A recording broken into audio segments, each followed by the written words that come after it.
Hello स्क्रैचर्स। Last tutorial में हमने एक न्यू गेम शार्क अटैक की गेम मैकेनिक्स देखी थी और हमने देखा था कि वो गेम चलती कैसे है। और आज के ट्यूटोरियल में हम लोग वही गेम स्टार्ट से बनाएंगे। तो स्टार्ट करते हैं। सबसे पहले तो हमने उसमें देखा था कि हमारे पास एक शार्क है और एक बैकग्राउंड है जो कि ज़रा वाटर टाइप का है, अंडर वाटर टाइप का। तो मैं सबसे पहले अपना करंट स्प्राइट डिलीट करता हूँ और चूज़ स्प्राइट पे जाके इधर एनिमल्स पे क्लिक करता हूँ और सबसे पहले उस शार्क को ढूंढता हूँ। तो ये रही हमारी शार्क। उसके साथ साथ मैं एक नया बैकग्राउंड भी लाता हूँ और अंडर वाटर, और यहाँ पे मैं अंडर वाटर 1 सेलेक्ट कर लेता हूँ। हम लोग देख सकते हैं कि हमारे पास एक बैकग्राउंड आ गया। और उसके बाद मैं अपनी इस शार्क का साइज़ थोड़ा सा छोटा कर देता हूँ। लेट्स से मैं इसे 60 कर देता हूँ। तो ये सही हो गया। अब हम लोग सबसे पहले क्या करते हैं, हम लोग शार्क का कोड लिखते हैं। और शार्क के कोड में हमने बेसिकली करना ये है कि हमने अपने माउस पॉइंटर से इस शार्क को कंट्रोल करना है। हम लोग जहाँ जहाँ अपने माउस का पॉइंटर लेके जाएंगे वहाँ वहाँ हमारी शार्क मूव होगी। तो हम लोग ये करते हैं सबसे पहले। तो उसके लिए मैं इवेंट्स पे जाके सबसे पहले ग्रीन फ्लैग क्लिक का कोड ब्लॉक लाता हूँ। और क्योंकि मुझे बार बार अपनी शार्क को मूव करना है तो मैं कंट्रोल्स पे जाके फॉरएवर का कोड ब्लॉक लाता हूँ। और उसके बाद बेसिकली हमें चेक करना है कि क्या हमारा जो माउस पॉइंटर है वो शार्क से दूर है कि नहीं, क्योंकि अगर वो दूर है तब हम अपनी शार्क को मूव करेंगे।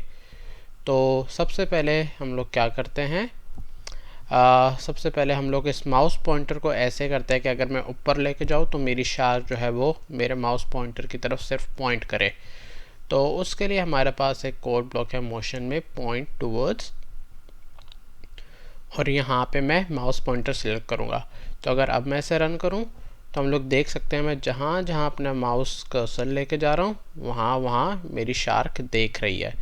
बेसिकली मेरे शार्क की डायरेक्शन चेंज हो रही है। तो ये सही हो गया। अब मैं चाहता हूँ कि अगर मेरा माउस पॉइंटर मेरी शार्क से थोड़ा सा भी दूर हो तो मेरी शार्क इस पॉइंटर को फॉलो करे। तो उसके लिए सबसे पहले मैं क्या करता हूँ, अपने कंट्रोल्स पे जाता हूँ और एक इफ़ कंडीशन लिखता हूँ। और इफ़ कंडीशन में मुझे बेसिकली करना ये है कि मुझे चेक करना है कि क्या मेरा जो माउस पॉइंटर का डिस्टेंस है वो ग्रेटर देन है 10, क्योंकि हमें पता चलेगा कि क्या मेरी शार्क जो है माउस पॉइंटर से दूर है कि नहीं। तो उसके लिए मैं सबसे पहले ऑपरेटर्स पे जाता हूँ और सबसे पहले ये ग्रेटर देन का ऑपरेटर लेकर आता हूँ, क्योंकि फर्स्ट पैरामीटर पे हम लोग चेक करेंगे कि डिस्टेंस कितना है। और हम लोग फिर देखेंगे कि अगर डिस्टेंस जो है वो 10 से ज़्यादा है तो फिर उसको फॉलो किया जाए। तो अब मैं सेंसिंग पे जाता हूँ और सेंसिंग में हमारे पास एक कोड ब्लॉक होगा डिस्टेंस टू माउस पॉइंटर। और ये बेसिकली क्या करेगा, ये हमें बताएगा कि मेरी शार्क से मेरा माउस पॉइंटर कितना दूर है। और यहाँ पे मैं 50 की जगह एक वैल्यू लिख देता हूँ, लेट्स से 10। तो इससे होगा क्या कि मुझे पता चलेगा कि अगर मेरा माउस पॉइंटर जो है वो 10 डिस्टेंस से ज़्यादा दूर है मेरी शार्क से तो उसको फॉलो करें। और क्योंकि मुझे अपनी शार्क को मूव करना है तो मैं मोशन के ब्लॉक पे जाऊंगा और मूव 10 स्टेप्स का कोड ब्लॉक लेकर आ जाऊंगा। तो अब मैं इस कोड को अगर रन करूं तो हम लोग देख सकते हैं कि जैसे जैसे मैं माउस पॉइंटर को आगे लेके जा रहा हूं मेरी शार्क भी उसको फॉलो किए जा रही है। तो ये देखें, मैं माउस पॉइंटर को लेफ़्ट लेके गया तो लेफ़्ट गया, अप लेके गया तो अप गया, राइट लेके गया तो राइट गया। तो हमारे शार्क का कोड पूरा हो गया। अब हमने अपनी गेम की इंट्रो वीडियो में देखा था कि हमारे पास एक दूसरी फ़िश भी है, तो वो हमारा दूसरा स्प्राइट होगा। तो मैं चूज़ स्प्राइट पे गया और एनिमल पे गया और यहाँ पे हम एक दूसरी फ़िश को ढूंढते हैं और वो फ़िश हमें मिलेगी, ये वाली फ़िश। और हम क्या करते हैं, इस फ़िश का साइज़ भी थोड़ा सा छोटा कर देते हैं। लेट्स से मैं इसे 60 कर देता हूँ और ये परफेक्ट हो गया। अब हमें एक चीज़ नोटिस करने वाली ये है कि अगर मैंने फ़िश को सेलेक्ट किया हुआ है और अगर मैं उसके कॉस्ट्यूम्स पे जाता हूँ तो हम देख सकते हैं कि हमारी इस फ़िश के बहुत सारे कॉस्ट्यूम हैं। फ़िश ए, फ़िश बी और फ़िश डी। और हमने अपनी गेम मैकेनिक्स में देखा था कि जैसे ही हम लोग फ़िश को खाते हैं तो हमारे पास फ़िश चेंज होकर आती है। तो हम इन कॉस्ट्यूम्स की मदद से अपनी फ़िश को बार बार चेंज करेंगे। तो अब मैं अपने कोड पे जाता हूँ और सबसे पहले तो हम फ़िश में कोड लिखेंगे कि ये फ़िश जो है वो वाटर में फ़्लोट करे। तो उसके लिए मैं अगेन सबसे पहले ग्रीन फ्लैग क्लिक का कोड ब्लॉक लाता हूँ और क्योंकि मुझे ये काम बार बार करना है तो मैं फॉरएवर का कोड ब्लॉक लाता हूँ और उसके बाद मुझे अपनी फ़िश को मूव करना है तो मैं ये मूव स्टेप्स का ब्लॉक लाता हूँ और यहाँ पे मैं 15 कर देता हूँ ताकि फ़िश ज़्यादा देर तक मूव करती रहे। और लेट्स से अगर मेरी फ़िश जो है वो एज से टकराए तो वो वापस आए, तो उसके लिए हम लोग इफ़ ऑन एज बाउंस का कोड ब्लॉक यूज़ करेंगे। अब अगर मैं इसको रन करूं तो हम लोग देख सकते हैं कि मेरी फ़िश जो है वो बिल्कुल सीधी स्ट्रेट रो में जा रही है। बट हम लोग ऐसा नहीं चाहते, हम लोग चाहते हैं कि ये कभी ऊपर जाए, कभी नीचे, कभी लेफ़्ट, कभी राइट। तो उसके लिए हमने एक कोड ब्लॉक सीखा था जो कि क्या करता है, हमारी डायरेक्शन को चेंज करता है। तो उसके लिए मैं अगेन मोशन पे जाता हूँ और हम लोग ये टर्न 15 डिग्रीज़ का कोड ब्लॉक यूज़ कर सकते हैं। तो मैं इसको अपने फॉरएवर के कोड ब्लॉक में लाता हूँ। अब यहाँ पे होगा क्या कि मेरी फ़िश जो है वो बार बार 15 डिग्री टर्न करेगी। बट मैं ऐसा नहीं चाहता, मैं चाहता हूँ कि वो किसी रैंडम नंबर पे टर्न करे और उसके लिए मैं अपना पिक रैंडम का कोड ब्लॉक लाऊंगा। और यहाँ पे मैं चाहता हूँ कि मेरी जो फ़िश है वो -20 से लेके लेट्स से -20 ये हो गया, इस डायरेक्शन से लेके सिर्फ 20 तक मूव करे, इसकी डायरेक्शन बार बार चेंज हो। तो हम देख सकते हैं कि अगर मैं इधर -20 डालूँ तो ये मेरी मिनिमम वैल्यू होगी और अगर मैं 20 डालूँ तो ये मेरी मैक्सिमम वैल्यू होगी। तो मैं अपनी फ़िश को सिर्फ -20 डिग्री से लेके 20 डिग्री तक टर्न करना चाहूँगा। तो यहाँ पे मैं -20 लिखता हूँ और फिर 20 लिखता हूँ। और अगर अब मैं इसको रन करूँ तो हम लोग देख सकते हैं कि मेरी फ़िश कैसे प्रॉपर्ली फ्लोट कर रही है वाटर में। परफेक्ट। अब हम लोग अपना अगला कोड ब्लॉक लिखते हैं और अगले कोड ब्लॉक में हमने करना ये है कि लेट्स से अगर हमारी शार्क ने फ़िश को खा लिया तो हमारा स्कोर भरना चाहिए। तो क्योंकि स्कोर जो है वो एक वैल्यू है जो हमें सेव करनी है, तो मैं सबसे पहले वेरिएबल्स में जाता हूँ और मैं अपना ये जो माई वेरिएबल है इसको रीनेम करके स्कोर लिख देता हूँ। और ये हमारा ग्लोबल वेरिएबल है क्योंकि अगर मैं इसको टिक करूँ तो हम लोग देख सकते हैं इसके पीछे कोई स्प्राइट का नेम नहीं लिखा, तो ये हमारा ग्लोबल वेरिएबल हुआ। अब सबसे पहले तो हम लोग ये करेंगे कि मैं एक और ग्रीन फ्लैग क्लिक का कोड ब्लॉक लाऊंगा क्योंकि अब इस कोड ब्लॉक में मुझे चेक करना है कि कब मेरी शार्क ने फ़िश को खाया। तो उसके लिए मैं सबसे पहले ग्रीन फ्लैग क्लिक लाऊंगा और क्योंकि मुझे बार बार चेक करना है कि कब उसने खाया तो मैं फॉरएवर का कोड ब्लॉक लाऊंगा। और अब मुझे कंडीशन लगानी है जिसमें मैं चेक करूंगा कि कब मेरी शार्क ने इस फ़िश को टच किया।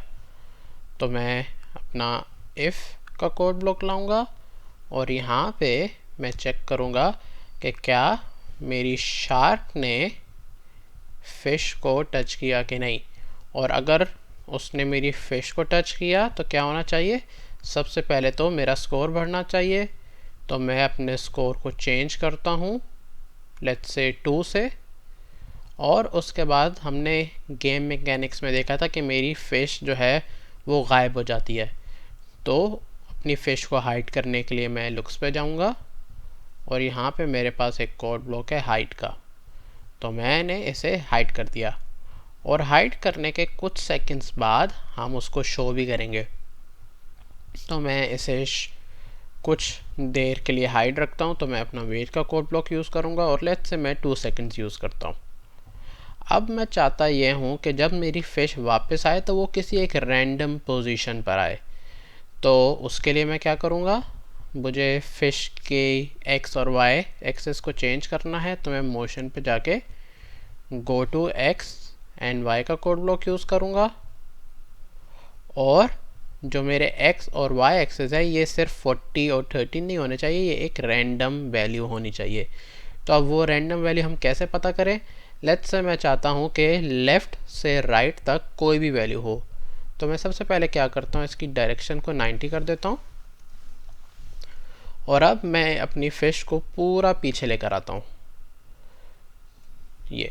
तो अब हम लोग देख सकते हैं कि इसकी x वैल्यू है वो है -201। तो मैं इसको ऐसा करता हूँ -200 कर देता हूँ। तो मेरी जो रैंडम वैल्यू x की होनी चाहिए वो -200 होनी चाहिए। तो मैं ऑपरेटर पे गया और पिक रैंडम यूज़ किया, तो यहाँ पे तो आ गया -200। और अगर मैं इसको लेट्स से -200 से 200 करता हूँ तो ये मेरा राइट साइड आ गया। तो मतलब यहाँ पे मैं 200 कर देता हूँ। इसी तरह अगर मैं इसको ज़रा नीचे लेकर आऊँ कोड को, ताकि हमें क्लियरली दिख सके, हम लोग y एक्सेस को भी ऐसे ही सेट करेंगे। तो मैं अपनी फ़िश को ऊपर लेके जाता हूँ, और हम लोग देख सकते हैं कि इसकी वैल्यू 155 है, 153 है। तो मैं इसको 155 पे सेट कर देता हूँ। तो पिक रैंडम 155, और फिर अगर मैं इसको -155 करूँ तो ये बिल्कुल नीचे आ गया। तो यहाँ पे मैं 155 लिखूँगा। तो अब हम लोग देखेंगे कि जब हमारी फ़िश हाइड होके वापस आएगी तो वो पूरी एक रैंडम पोजीशन पे आएगी और वो हमें पता नहीं होगा। और क्योंकि हमने यहाँ पे हाइड किया था तो अब हमें अपनी फ़िश को शो भी कराना है, क्योंकि अगर हम शो नहीं कराएंगे तो वो वापस हमें दिखेगी नहीं। तो मैं लुक्स पे जाता हूँ और यहाँ पे शो का कोड ब्लॉक यूज़ करता हूँ। तो अब हम लोग इसको रन करें, और अगर मैं अपनी फ़िश को खाने की कोशिश करूँ तो ये देखें मेरा स्कोर भी 2 हुआ, और मेरी फ़िश थोड़ी देर के लिए गायब भी हुई और फिर वापस भी आई, और किसी एक रैंडम पोजीशन पे वो जा भी रही है। अब यहाँ पे हमारी गेम ऑलमोस्ट कंप्लीट हो चुकी है, पर हमने अपनी गेम में देखा था कि हम लोग जब फ़िश खाई जाती है तो हमारा एक दूसरी टाइप की फ़िश आती है। इसमें हमने नोटिस किया था कि हमारी सिर्फ एक ऑरेंज कलर की फ़िश ही आ रही थी। तो मैं उसके लिए क्या करूँगा, सबसे पहले तो अपने कॉस्ट्यूम पे जाके देखूँगा। तो हम लोग देख सकते हैं कि हमारे पास 4 कॉस्ट्यूम्स हैं। तो कॉस्ट्यूम चेंज कराने के लिए मैं अपने लुक्स की कैटेगरी पे ही जाऊँगा, और यहाँ पे हम लोग सिर्फ नेक्स्ट कॉस्ट्यूम का कोड ब्लॉक लेकर आ जाएंगे अपने शो से पहले, क्योंकि जब हम कॉस्ट्यूम चेंज करेंगे और उसके बाद हम लोग अपनी फ़िश शो कराना चाहते हैं। और हम लोग एक और कोड ब्लॉक लिखेंगे जो कि सबसे पहले, क्योंकि अभी हम लोग देख सकते हैं हमारी फ़िश हाइड है, तो हमें उस फ़िश को स्टार्ट में भी शो कराना पड़ेगा, जो कि हम लोग यहाँ पे करेंगे। और मैं इस कोड ब्लॉक को ज़रा प्रॉपरली सेट कर देता हूँ ताकि हमें सही से दिखे। तो हम लोग देख सकते हैं कि हमारी फ़िश आई, और अगर मैंने उसको खाया तो उसने वेट किया, और अब हम देख सकते हैं कि हमारे पास दूसरी टाइप की फ़िश आ गई। अब देख सकते हैं तीसरे टाइप की फ़िश आ गई, और अब चौथे टाइप की फ़िश आ गई। तो हम लोग देख सकते हैं कि कैसे हमारी फ़िश के कॉस्ट्यूम चेंज होते जा रहे हैं। अब लास्ट चीज़ बाकी है, और वो है स्कोर। हमने देखा था कि जब मैं ग्रीन फ्लैग को क्लिक करूं तो मेरा स्कोर 22 से ही शुरू हो रहा है और 0 से स्टार्ट नहीं हो रहा। तो उसके लिए मैं अपने वेरिएबल्स पे जाऊंगा और अपने स्कोर को 0 सेट करूंगा जब भी मेरी गेम स्टार्ट हो। तो ये मैं सेट स्कोर टू 0 का कोड ब्लॉक ले आया, और अगर अब मैं इसे रन करूं तो हम लोग देख सकते हैं मेरा स्कोर 0 हुआ, और अगर मैंने अपनी फ़िश को खाया तो स्कोर 2 हो गया। अब देखा हमने दूसरी फ़िश आई, और अगर अब मैंने इसे खाया तो स्कोर 4 हो गया, फिर खाया 6 हो गया, और हम लोग देख सकते हैं कि अब मेरी चौथी फ़िश आई है, और अगर मैं इसको खाऊं तो स्कोर 8 हो गया। तो हमने देखा कि हमने कैसे ये शार्क अटैक की बहुत मज़े की गेम बनाई। अगर आपको कोई सवाल है या आपको कुछ समझ नहीं आया तो कमेंट करें, और अगर आपको ये चैनल पसंद है तो इसे सब्सक्राइब भी करें। Thank you.